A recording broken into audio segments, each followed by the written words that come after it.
All right, guys, we've got some big news right here. Apparently, the United States CDC, not even the main one, the US-CDC has backtracked on the super spreader Millinocket wedding story. The one they emptied the prisons over. Remember? So we're going to talk about that. Before we do, I just want to say thank you to everybody who's reached out, to everybody who's donated their money, their prayers, who shared the videos, and all of you that are supporting me through this, because to be quite honest, I can't stop. If I stop doing what I'm doing, I'll never be able to live with myself. So, I can't worry about all those other things right now because this is too important. So the support that you guys are giving me is literally helping me sleep at night, and it's helping me eat, and it's helping me continue this fight. I wouldn't be able to without you guys, honestly. So, back to the story here. Let's check out the CDC's webpage. Okay. So yeah, as you can see here, this is the US-CDC, cdc.gov. This is not Maine. And in this little page, they have a summary and stuff, but what we really want to do is go to the source, which is, if you click on View Suggested Citation, it'll bring you down to a PDF, and then that will pull up this PDF right here. So, when it comes to, a court of law, this is the document, right? This is the source of the summary page. This is a source of any articles written about it. This is what we are going to read. And, of course, before we read it, we've got to talk about Pastor Todd Bell, because he's the biggest victim in all of this. They slandered him for months in the newspaper. They slandered his church, Christianity. They've called him a demon and a super spreader. It's been one of the most demonic, satanic things I've ever witnessed in my life, and I mean that. Okay, what was I going to say? Yeah, on the True Media Portland channel, I have 13 episodes called The Portland Press Herald is a Joke, and the thumbnail is always the Portland Press Herald name. So if you go back to number 5, I believe, that's when this story broke, during August, right? So, where are we going to start? This is the sermon he gave right as it all began, okay? And we're going to pause and we're going to talk about a few things, but if you don't know anything about this, they accused Pastor Todd Bell of being a super spreader. It was his fault. 157 cases came about and 7 people died. They blamed it all on him. At least 24 articles were written in Reed Brower's Portland Press Herald and tons of other fake newspapers slandering this man, saying we got to shut down churches. Right after this sermon was given, YouTube pulled the channel. They banned him from his YouTube channel for some time. So if that doesn't scream coordination between big tech, between even local CDC like Dr. Shaw, I don't know what else will. This is all coordinated attack on America and on Christianity and really every religion. It's awful. Except that one religion, that's okay. And we'll talk about that at the end. So let's listen to Pastor Bell.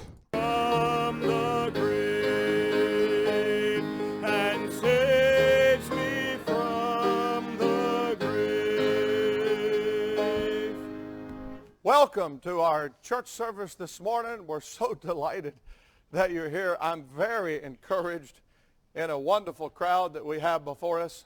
I just wish that the media, local, statewide, and national, would just say exactly what's going on.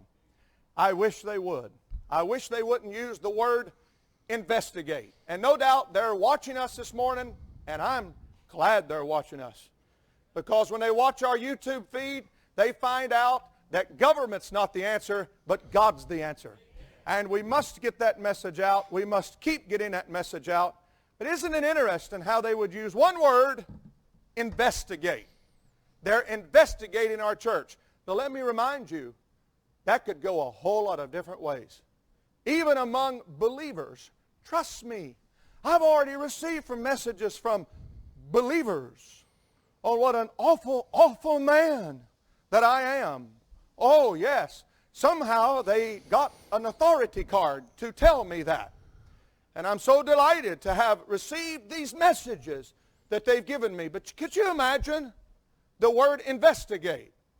I pled with Dr. Shaw yesterday afternoon, when I got a reminder at 12:40. Our story goes public at 1. Let's stop with what he just said. For the record, if the CDC and the newspapers had never targeted Pastor Bell, this would have just came and passed and nobody would have even knew anybody was sick. In fact, that's exactly what happened.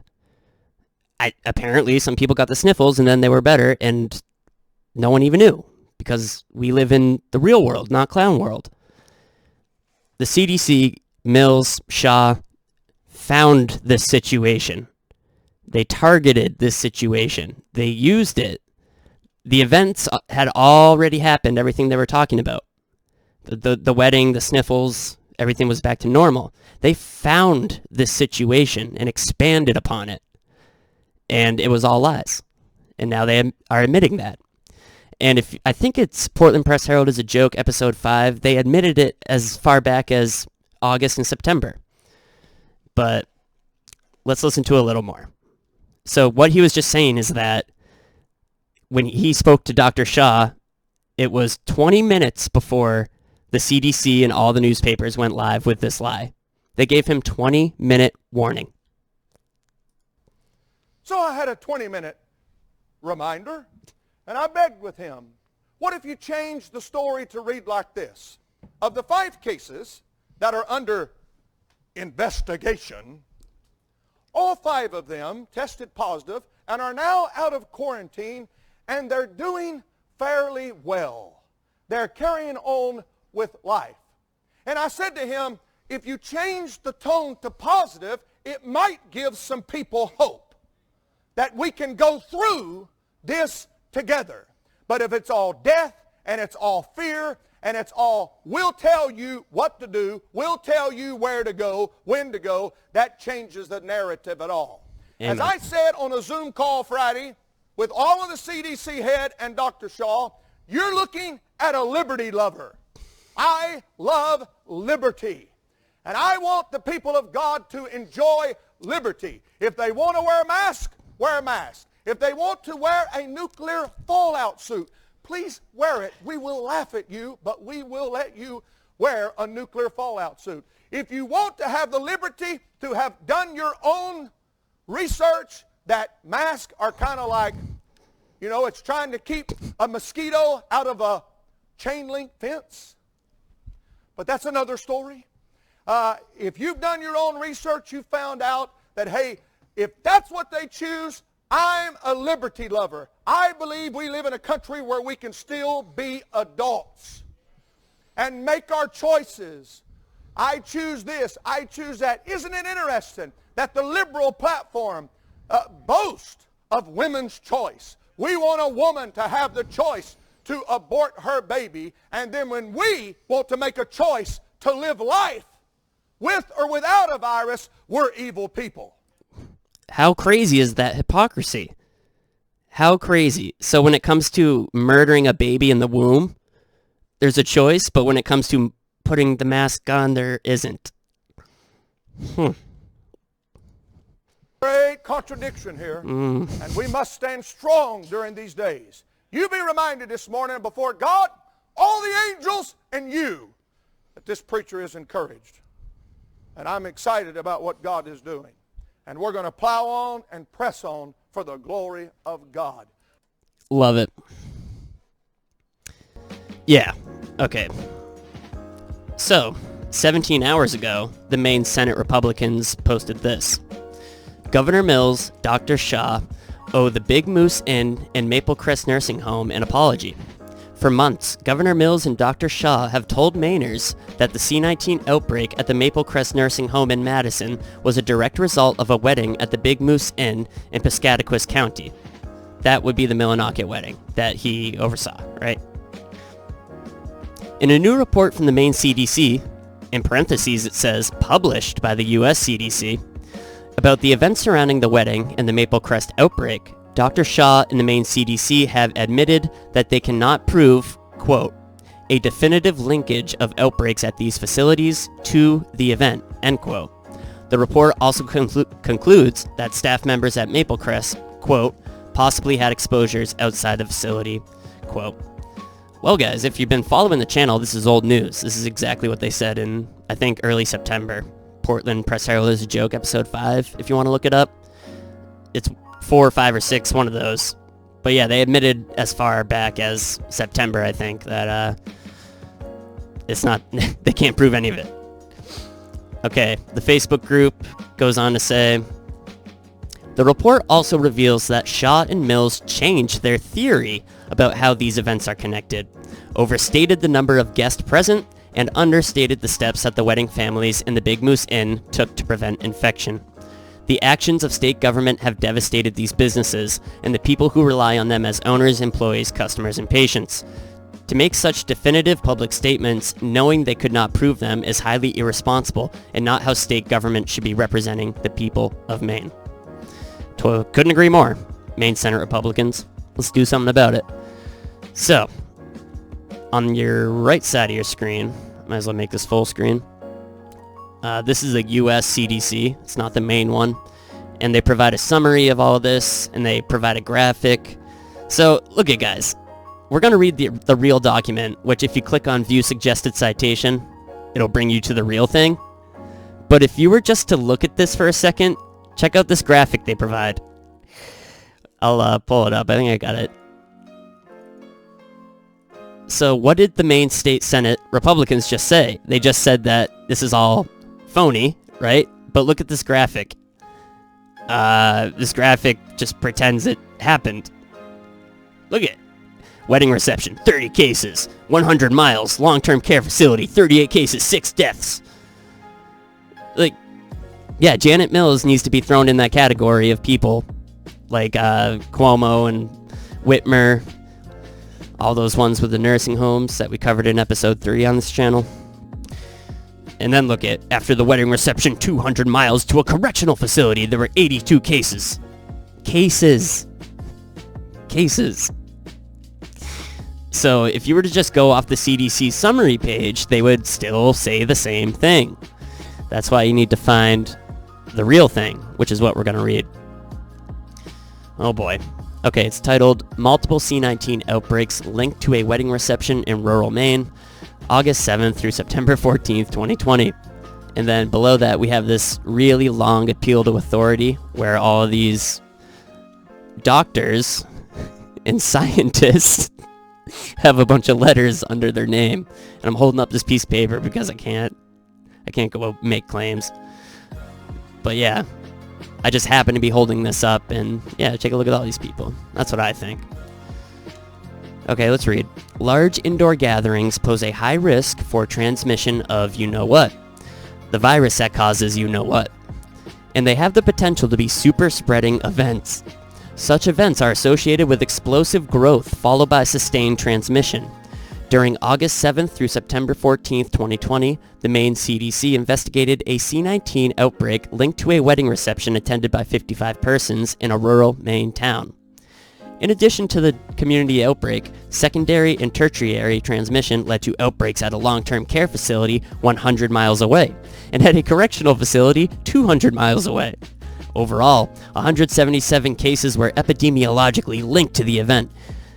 Like, what water does that word hold at this point? You could just say the cases were linked to the event. You don't have to throw in the big word that means nothing to the American people anymore. Continuing. Including 7 hospitalizations and 7 deaths. 4 in hospitalized persons.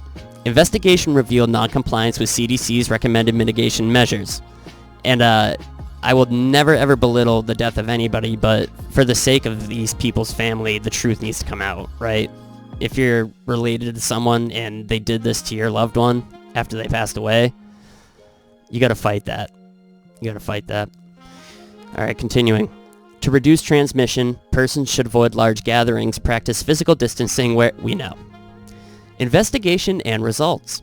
On August 12, 2020, the CDC of Maine received laboratory reports of 2 persons who received positive SARS-CoV-2 polymerase chain reaction test results from nasopharyngeal swab specimens. Let's break that down.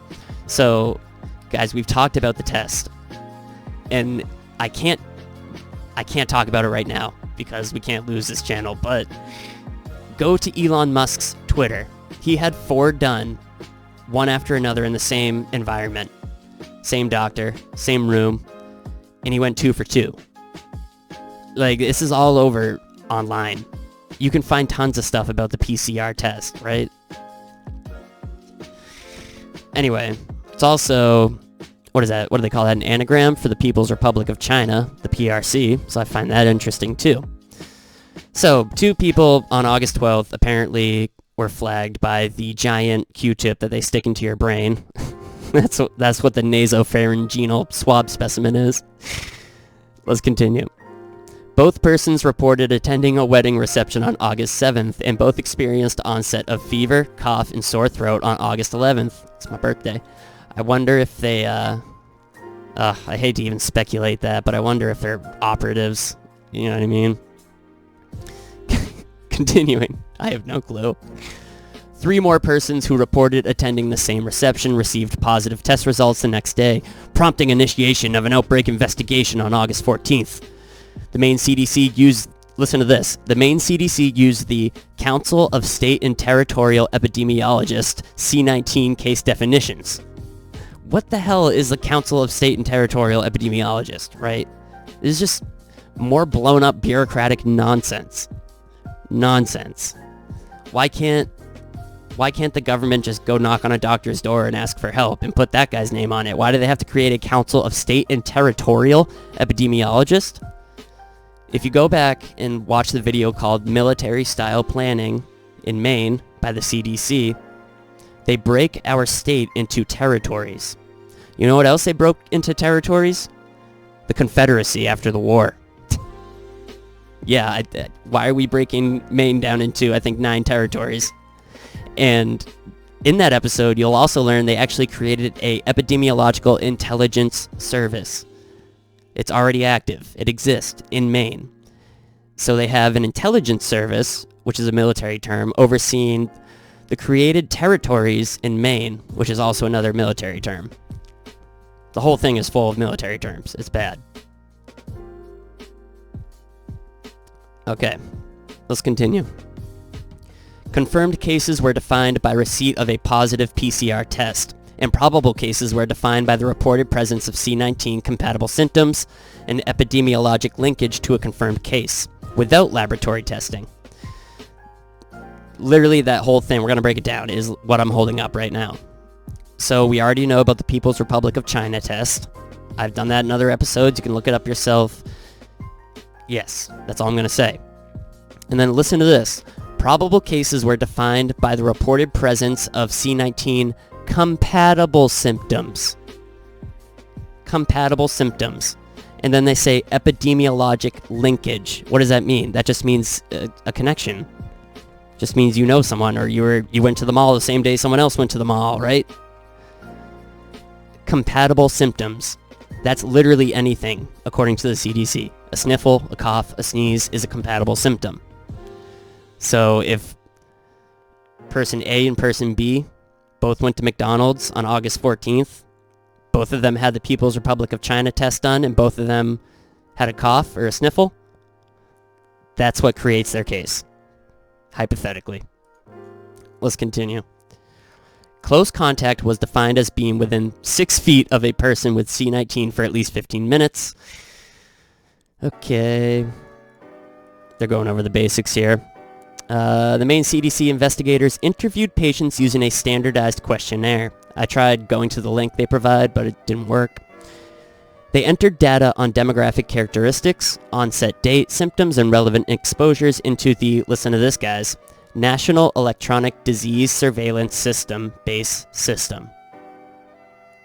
So literally in the past 2 weeks, we've identified like a dozen different intelligence services for this C19. We've identified all these different databases.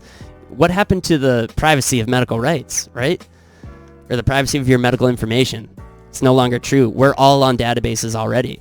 Remember the episode we did called Impact, IMMPACT, the Maine immunization program? Yeah. So once they connect everything to the Internet of Things using 5, you know what I mean? They already have all this in place so that all of your data, all of your medical information is going to be accessible to non-governmental CDC actors, UN actors, anybody. And that's not it. Listen to this. and enrolled close contacts in Sarah Alert, an automated web-based symptom monitoring tool. Guys, this is all moving ahead. This is very dangerous. Look at, there's a button that says, I'm sick or I've been exposed. This is a contact tracing service. So that even if you are a Christian and you step out of all of this and you say, I'm not going to wear the mask, I'm not going to, get a shot, I'm just going to live my life, but you guys can do whatever you want because this is America, that's not good enough. Because there are people that are going to report you. Look what they've done to me. I can't even get a job at this point. I mean, God willing, I might have one coming up, but I already can't buy and sell, you guys. I might as well have the mark of the beast. The mark of the beast might as well be already out there. Because I don't have it, I can't buy or sell. Do you see what's happening? I know it's a very Christian perspective, but, it's happening. It's happening. So Sarah Alert is a great way for your brainwashed neighbors to rat you out to the CDC intelligence service. The epidemiologic intelligence service. Daily self-report. Look at that. Is this not terrifying, you guys? You can report all your symptoms. You can report your neighbor. Oh, you mix this with the Internet of Things, guys. It's going to be not our world. Let's put it that way. Any God-fearing person. This world is changing very quickly, and it's not for us. Let's continue, though. Primary cases were defined as confirmed or probable cases in persons present at the reception. Through contact tracing, Maine CDC identified secondary and tertiary cases, close contacts of primary and secondary cases, respectively. So using all of this technology in their intelligence service, they already were doing this in September. Literally, they were able to take person A and create over 150 different people through different degrees of contact. They're openly using intelligence tactics against the people, and they're bragging about it. Our contact tracing's so good. We'll find you. Wow. Let's continue. The Maine CDC developed transmission chains using microbe trace version 0.6.1. There's another one. This is the fourth time in this article, in this report. What the heck is microbe trace? It's clearly a service and a company. Oh, okay. And the CDC performed descriptive statistics using SAS software. Number 5. This activity was reviewed by CDC and was conducted consistent with applicable federal law and CDC policy. Guys, this is enough for me to want to go and knock on some doors at the CDC, and I hope you feel the same way. We need to watch this very closely. This is crazy. They're acting like the SS. Okay. The reception, attended by 55 persons, was held on August 7th in a rural Maine town located in County A. The town had a total population of approximately 4,500 persons and no previously reported C19 cases. C19 incidence in County A before the reception was 97 cases per 100,000 persons. Cases. The bride, groom, and groom's family, 7 people, traveled from Cali to Maine on August 6. In compliance with the governor of Maine's executive order, because they had received negative test results shortly after arrival, they were not required to quarantine for 14 days. They got lucky. The index patient was a Maine resident and a wedding reception guest who reported onset of fever, runny nose, cough, and fatigue on August 8th, and received a positive test result on August 13th. Guys, we know what his symptoms are from. It's highlighted. Remember those? You remember getting those every year? That's it. All this other stuff is just, I'm holding it up. You know what another term for what I'm holding up is? Witchcraft, dark magic, psychology. Let's continue. During August 8th to 14th, 24 persons who received positive tests, PCR tests it says, in County A reported having attended the event, prompting a health inspection of the facility to investigate compliance with Maine's guidelines. Oh my gosh, dude. This is embarrassing. The reception was held at a lodging establishment in County A that had an attached restaurant and 4 dining areas, including the event room, breakfast room, bar, and an open deck. Guests were seated indoors in the event room, which had 10 tables with 4 to 6 guests seated around each table. This literally sounds like a debriefing that a CDC agent would give to like their boss or director. Yes, sir, we're returning from our surveillance reconnaissance mission in County A, Territory 3. This is what we are reporting. The total number of wedding guests exceeded Maine's 50-person limit for indoor gathering in a shared space. Facility staff members had conducted temp checks for all guests at the entrance.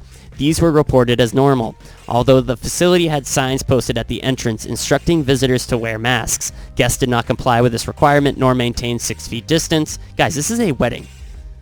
This is a wedding. And these people are just using black magic and just invading all of our personal lives. It's crazy. The facility did not collect contact information. A member of the wedding party informed the Maine CDC of the total number of guests but did not provide their contact info. Yeah, the first time they tried to do that to me at a restaurant, oh my gosh, I made such a big scene. Embarrassed my girlfriend so bad that she would later not want to be my girlfriend. But I was like, I'm not giving you my name or my phone number. It was like a 14-year-old hostess. The poor thing. Telling me to put a mask on. Alright, continuing. The Maine CDC investigators linked cases to the event by backward tracing, in which persons with confirmed or probable C-19 were interviewed to determine whether they had attended an event. And look at, here's another site, HTTP. Let's open it. Guys, this is like number 6. Well, this is just a medical journal, it looks like. Yeah.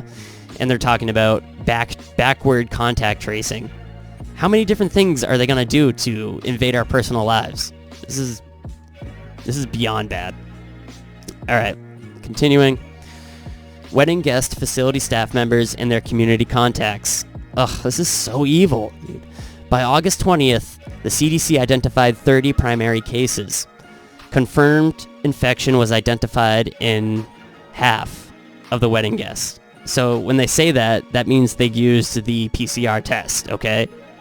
Which, according to Elon Musk, is about a 50-50. So that actually makes perfect sense. Truth's right in front of us, guys.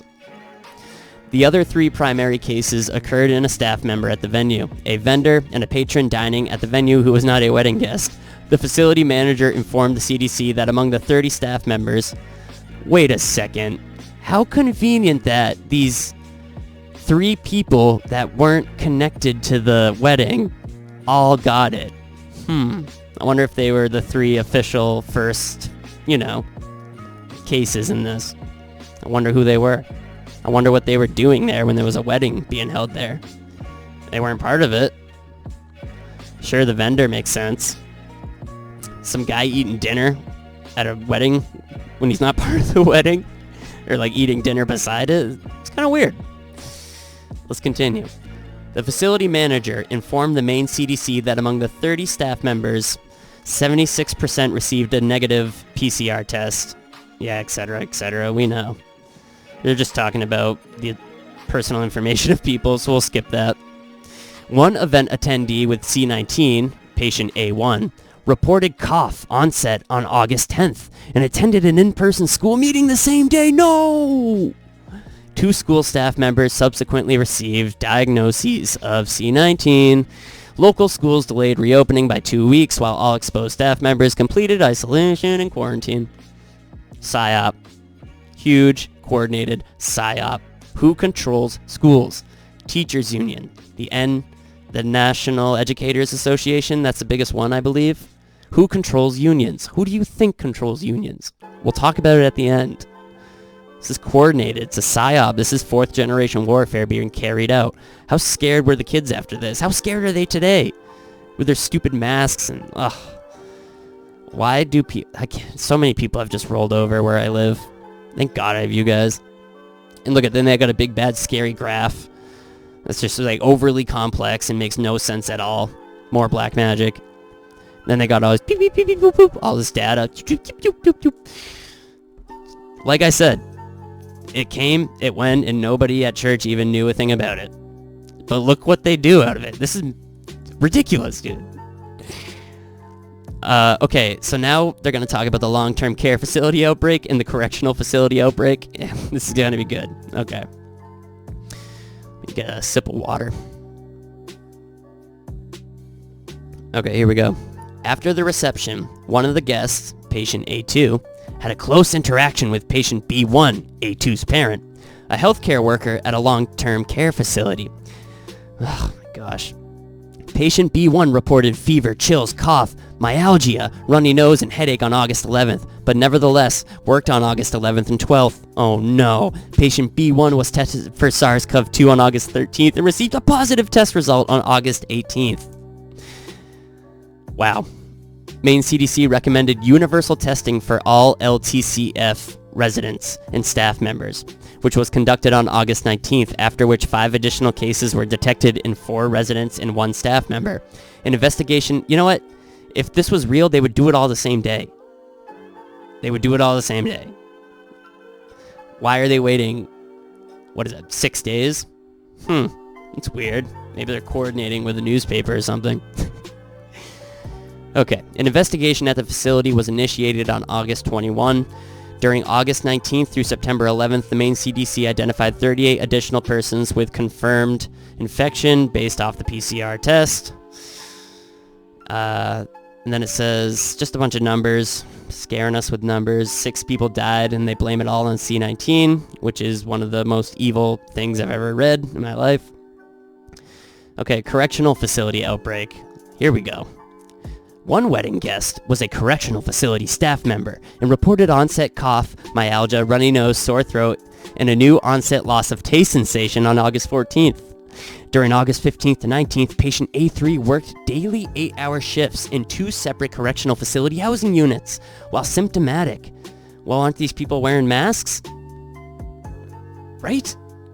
If they're all wearing masks already, the prisoners and the guard, how is it even possible to spread it? And if they did spread it while wearing masks, then why are we wearing masks? This is so funny. Fake. It's not fake. It's not. That's a joke. I'm kidding. It's not. Alright, continuing. By September 1, 18 additional staff members and 46 incarcerated persons had received a positive test. The Maine CDC and the Maine Department of Corrections visited the correctional facility on September 4th. Once again, why are you waiting days? If this is a pandemic, why are you waiting days? Why? The facility had not implemented daily symptom screening for staff members or enforced regular use of masks after the first case was identified. During August 27th through September 10th, the facility implemented C-19 mitigation measures consistent with CDC guidelines for correctional facilities. Releasing prisoners, probably. Okay. In addition to patient A3, Maine CDC identified 82 confirmed cases at the correctional facility. Cases. Of course, all the prisoners are going to say they're sick. So they can go to the infirmary and get out of their routine cell life for a little while. Alright. Just more numbers. And now we get to a part called discussion. A wedding reception in a small rural town was likely the source of C-19 outbreaks in the local community and LTCF in the correctional facility, leading to 177 cases, 7 hospitalizations, and 7 deaths, highlighting the importance of adhering to recommended mitigation measures even in communities where transmission rates are low. This is traumatic programming. This is programming people with trauma. That is a real thing. That is a very real technique of mind control. Trauma-induced mind control. I'm so sick of it. Let's continue. None of the persons who were hospitalized or died had attended the event.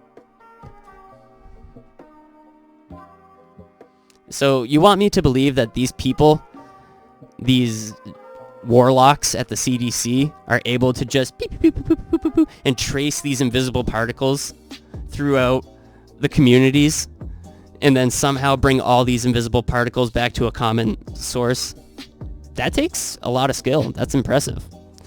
Let me read that again, though. None of the persons who were hospitalized or died had attended the event. Robust case investigation and contact tracing allowed seemingly disparate outbreaks to be epidemiologically linked to the event. Index patients at the LTCF and the correctional facility both worked, we know. Community gatherings such as weddings, birthdays, parties, church events, and funerals have the potential to be SARS super spreading events. No! Oh, I just want to say so much, but I can't. I was saying no to myself. Ugh. Super spreading events, though, huh? What about Black Lives Matter protests? What about homeless camps on the steps of City Hall? What about filling up Market and Exchange Street with shoppers? Nah, not those things. Continuing. Increased transmission risk at such events might result from failure to maintain physical distancing and inconsistent use of masks. Transmission risk is further increased when events are held indoors. And then they link to a journal article about that. Findings from this investigation also demonstrate that, in addition to asymptomatic and pre-symptomatic transmission, lack of adherence to the C19 guidelines to stay home from work while symptomatic is an important contributor. The findings in this report are subject to at least two limitations. First, a list of reception attendees was not available, and some infected persons might have been missed. Wow, that really just blew up the whole thing for them. So forget the second half of that sentence where they say some infected persons might have been missed. Let's focus on the first half of that. A list of reception attendees was not available. Wait a second, so if the warlocks are using backwards contact tracing, then they don't even have a list of the people at the wedding? What? What? Therefore, the Maine CDC likely undercounted cases of illness, or maybe overcounted. And the attack rate for the reception guests is thus a conservative estimate. Okay. Second, staff members at the LTCF and correctional facility possibly had exposures outside the facility, and a definitive linkage of outbreaks at these facilities to the event was not possible in the absence of whole genome sequencing. Smoking gun, there it is. That's what the Senate Republicans are talking about. Let's read that again and break it down. Second, staff members at the LTCF, the nursing home, and the jail possibly had exposures outside the facilities. Of course.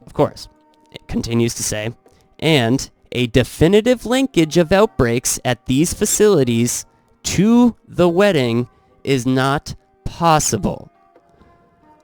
There is no definitive link to any of this being caused by any wedding anywhere. That's funny. It's sad, it's disgusting, it's evil, but it's also funny. And then they go on to say, if we had genome sequencing, we could. Wow, that's interesting. If you don't know anything about quantum needle microdot VAX delivery systems, look in the links of my videos. It'll be in the link of this video. If you don't know anything about patent W2020-060606, you should look at that too, because genome sequencing, we can't let them do that. That is, to any Christians watching this, your DNA is God's signature. And despite what Fauci says, I think they might be attempting to, let's just say, modify it. But if you modify God's signature, good luck getting to the eternal kingdom, I think. Oh, we could go on, but I can't hypothesize right now. Okay, persons should avoid large gatherings. Oh my gosh, we know. That's it. So it's just, they spew all of the witchcraft, all of the black magic, all of the warlocks numbers and the numerology, right? And all the graphs and stuff. They say the whole story like they have been, but then at the very end they say, there's no definitive linkage between any of this.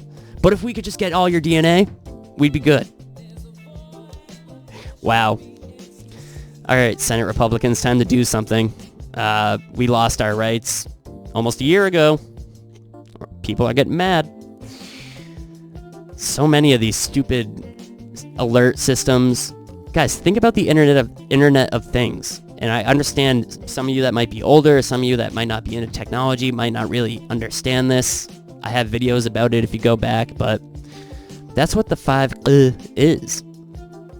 Making everything a device. They want to make a device. Can't go into it right now.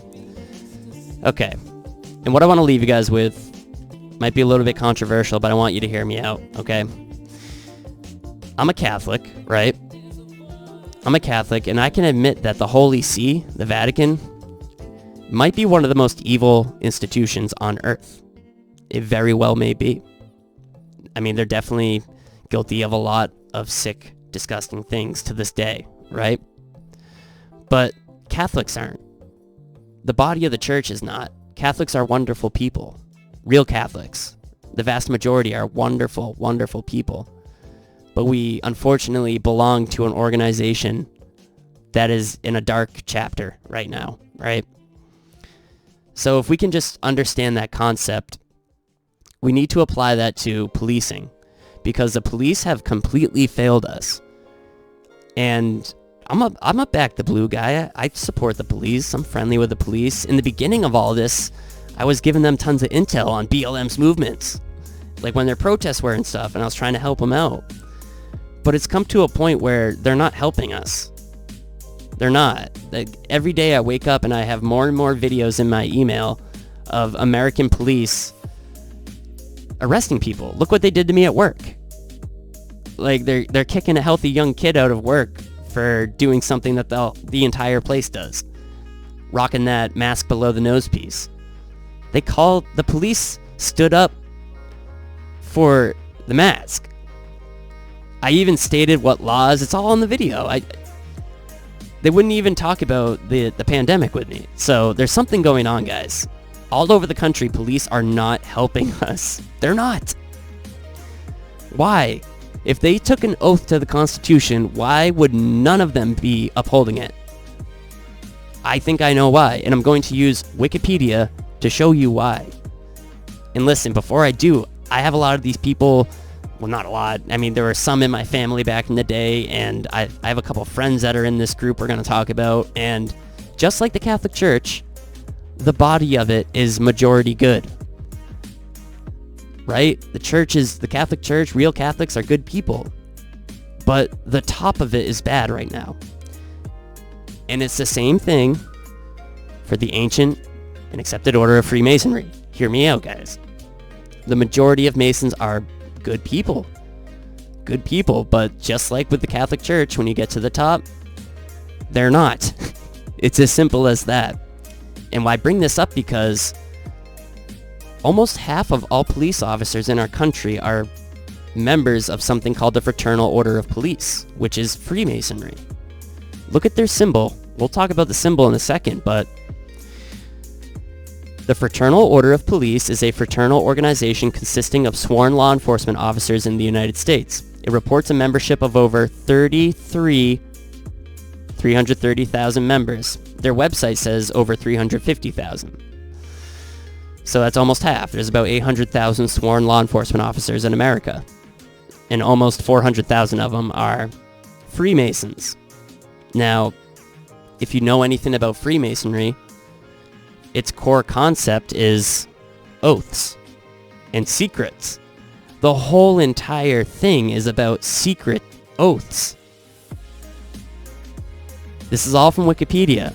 The idea of Masonic brotherhood probably descends from a 16th century legal definition of a brother as one who has taken an oath of mutual support to one another.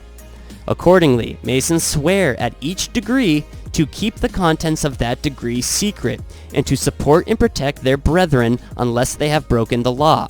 In most lodges, the oath or obligation is taken on a volume of sacred law, not a constitution, not a holy Bible. Whichever book of divine revelation is appropriate to the religious beliefs of the individual brother. Guys, the whole thing is secret oaths. Now, we come back to the Fraternal Order of Police, which is an open Masonic institution. Open in the sense that they're not hiding that it's Freemasonry. Listen to this. The Fraternal Order of Police subordinate lodges may be police unions. So they're saying in that first sentence on Wikipedia that most police unions are subordinate to the Fraternal Order of Police, to Freemasonry. As the FOP has both lodges and fraternal lodges and describes itself as a full-service member organization, now listen to this. It lobbies Congress and regulatory agencies on behalf of law enforcement officers. It provides labor representation, promotes legal defense for officers, and offers resources such as legal research. It also sponsors charities, blah, blah, blah. So instead of the elected representatives of our country communicating with us about what we want our policing to be and then implementing that to the police, no. Congress lobbies directly with Freemasonry. It says right here. It lobbies Congress. The Fraternal Order of Police lobbies Congress on behalf of law enforcement officers. Half of which almost are Freemasons. This is a huge problem because if you swear an oath to the United States Constitution and then a day later you go through 30 different degrees and 30 different secret oaths, you just committed treason. That's the definition of treason. To swear an oath to the Constitution and then walk out that door into a back room and swear another oath on top of it is treason. So half of the police officers in our country have already committed treason. Almost. And like I said, I support the idea of policing. I support some of the individuals in my community who are police officers. But any police officer who is a Freemason has committed treason. Any police officer who has sworn any oath besides that of upholding the Constitution has committed treason. Look up John Quincy Adams to see what he thought about it. And I'm going to leave you with this. You see this image here? The 5-pointed star with the all-seeing eye and the handshake and the Masonic floor? Give me a break. Look at that, right? We're going to read a little something. I read these all the time. This is called Symbolism. It's published by the Past Matrons Club of Bismarck, chapter number 11 of the Order of the Eastern Star. Order of the Eastern Star is a female Mason group. It's not just Freemasonry, guys. It's countless different fraternities are under the umbrella of Freemasonry. So this is something she wrote. It's 7 pages long to try to get new members of the OES into symbolism, right? To show them the importance of it. Let's read about the 5-pointed star, which is the symbol of the OES. I should show you. Okay. So this is a symbol for the female Freemasonry, Order of the Eastern Star. It's an upside-down 5-pointed star, or a Baphomet, which is the symbol of the devil.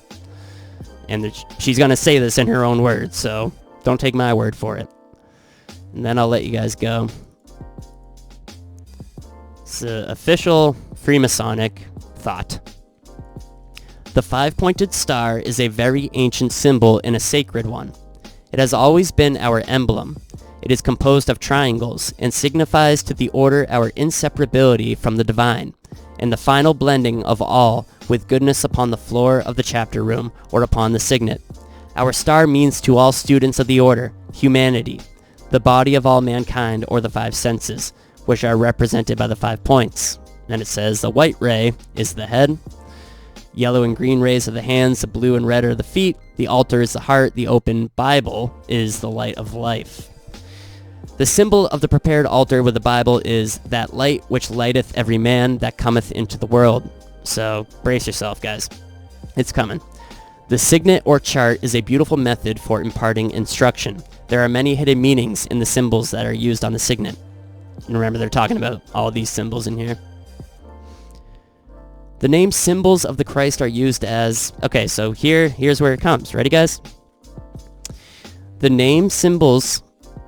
Or I feel like that should say Maine. The main symbols of the Christ are used as... This is different terms for Christ. The Lion of Judah. The Lamb. Okay.